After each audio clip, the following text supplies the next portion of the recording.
Hi, how are you guys? Doing Congratulations on the big good. premiere last night. Thank you so Thank you. much. How'd it go? How was it? How are you feeling? It was a wild experience. So prior to that, we hadn't seen it in a theater. We hadn't seen it with anybody. Like it had just been five of us watching it in like our editing room. And so like it like my husband who wrote it had never even seen the movie. So yeah, it was Oh, just really?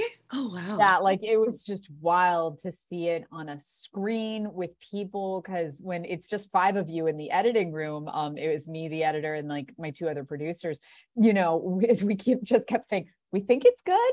I don't know, like we feel like it's good, but it's you get so kind of you're in a bubble. And it's really hard to tell. So yeah, feeling it last night with everybody was really magical. That's awesome. And so, okay, first question. I know that Rebecca, like your husband, is one of the co-writers. So, like, where did the idea for Glorious come from? Is like my first very basic question. Yeah, so it was right at the top of the pandemic, like super scary time of the pandemic where we were scared of everything and still like spraying mail down with Lysol. My friend Jay Goldberg, I had told him that I was always on the lookout for bonkers scripts, anything that felt unsafe, that felt weird, that those are hard to find, and that's what I really wanted to be doing. And so like third week of the pandemic, he sent it over to me, the original script by Josh Hall, and was like, this feels like there's something here that you would like. And it was what you see here. It was a guy trapped in a rest stop bathroom with someone who is claiming to be a Lovecraftian god. And immediately I was like, there is something so charming and fun about this. And so I went to my husband and I was like, we can really put in a lot of like what we're going through during the pandemic, because we'd reached that like cathartic point of like, I don't know what the fuck I'm doing with my life, like the existential crisis of it all. My husband is really into mythology and philosophy. And I was like, you can go nuts with this and just bring in as much philosophy as you want. Because I knew when we started doing our pass of the script that if we're going to be in a bathroom with a god, it's got to be kind of like a godly conversation about the point of life and redemption and coming to terms with who you are. And so then we got it was actually a really quick process, like 3 weeks later after we'd polished it up and put in a lot of the philosophy, that we started chopping it around and taking it out. Cool. And then Ryan, what drew you to this script? Because I mean, like it's mostly just you and it's incredible. So what about that was attractive to you as an actor? I was working with Joe Lynch at the time on Creepshow, the second season of Creepshow. I did an episode on that, and Barbara Blackman had done the previous episode, and she, being a producer on this, had sort of seen something in me from that particular episode, I believe, and then told Joe about it. Joe got in contact with like Rebecca and her team, and then Rebecca and I sort of sat down on a really kind of long, easy Zoom where it was like, okay, this is clearly, I don't think I've ever worked with a director as prepared and as passionate as Rebecca is. And then just adding kind of, JK, Shutter, a pretty legitimate team to like an indie movie was a huge, huge kind of blessing for me. It took one less kind of weight off my shoulders, I would say. Yeah. And so what was that like for you to basically be, you're acting with JK Simmons, but it's just his voice. So what was that like for you in the process of creating your character and, performing all these scenes with just his voice? Yeah, well, Rebecca was adamant that we got, a decent amount of time with the JK beforehand so that we all understood exactly where he wanted to take the character, his sense of cadence. It's obviously very unique. We were fortunate enough to have one of our producers, Morgan, who does an incredible, I must say, JK impersonation. So on the day, he was also present in these Zoom recordings. So we both had the chance to really mull over exactly what JK was doing. And so Morgan had a pretty good handle. Obviously, no JK, but he had a pretty good handle enough to kind of get me through it and to provide some kind of bounce back and forth, because otherwise I would have felt more and more like a madman, I guess. Yeah. And that was I'm come from a very theatrical background of directing, and so rehearsal for me is everything. Like by the time I get to set, the show should basically run itself. Like that's not to say that we're not going to make changes or anything like that, but by the time we get to set, I want everybody to already know what they're doing, why they're doing it. And yeah, it's basically just kind of, and even with my shots, I run them like football plays, where days beforehand I was in a room with my AD and DP for days on end with a dry erase board, like, running it like football plays of it. Now the light's going to move here and this camera's going to go up here. So that we just have this really solid, this is my OCD brain kicking in. But we have like a really solid idea of this is exactly how it's going to go day to day. I don't like surprises. I'm not the type of director that can just walk onto set and be like, let's see what happened. That's not to say that I'm not going to get to set and be like, I think let's try something different here. I don't like where this is going. But for the most part, I like to be really prepared. And so those rehearsals were crucial for me. And then even in addition to all the work we got to do with JK, when we actually got to the sound stage where we were doing this, we realized that there was an actual theater like a couple of doors down. And so that's where we did our rehearsals, was we taped out the set on the stage. And I sat in the audience and we blocked the entire thing. So by the time we ever even got to set, the entire thing had been not only blocked, but Ryan was running it like a full performance, like was basically running it like a stage play, and could have potentially done the whole thing in one take. Like we kept making jokes like, oh, so this is going to be a oneer. Had gotten it down so much that we had reached that point where he could potentially run it from start to finish.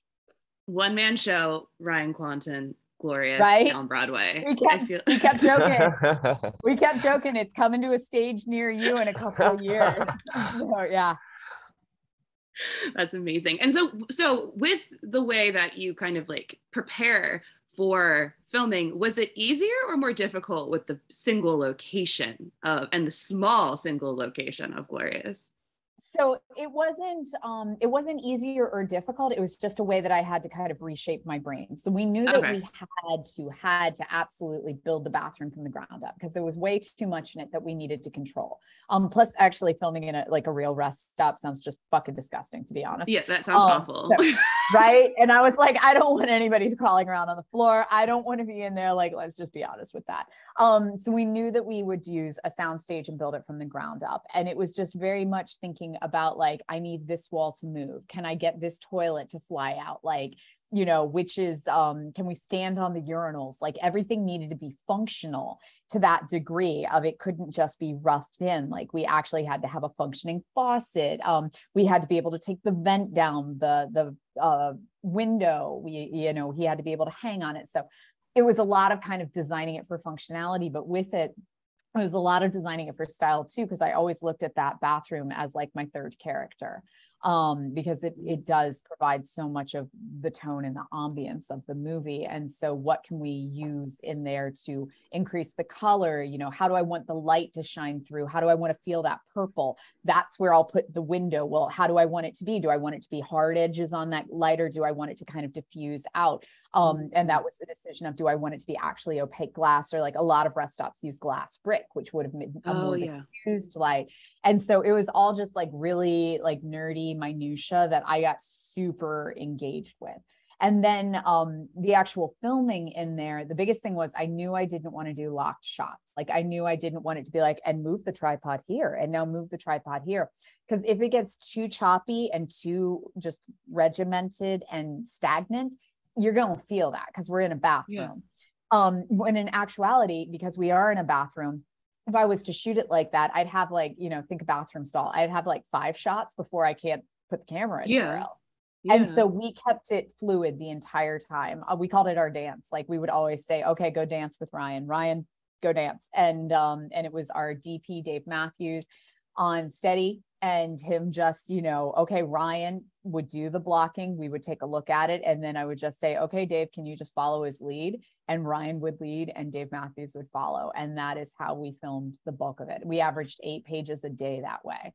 The glorious waltz. Yeah, it was a beautiful thing. It was an absolutely beautiful thing. And so we would run a couple takes. I always run long scenes. That's another thing I discovered I do as a director is I'm usually like, I'll run 8-page scenes, or at least like big, long, like 5-minute chunks, because I find them to be far more engaging for the actor if they can get in and kind of stay in and doing like little 30-second tidbits. And so we would run these like big 5-minute takes. And then I would just sit there and I would make note of, okay, well, we missed that. He overstepped a tiny bit there. So then we were just going back and picking up tidbits. And usually by like the third or fourth pass, we'd be getting everything all in one take. And yeah, so it was a while. I've never shot like that before, but it was really necessary because we were trapped in this bathroom. Yeah, it was incredibly liberating to shoot like that. So it really was.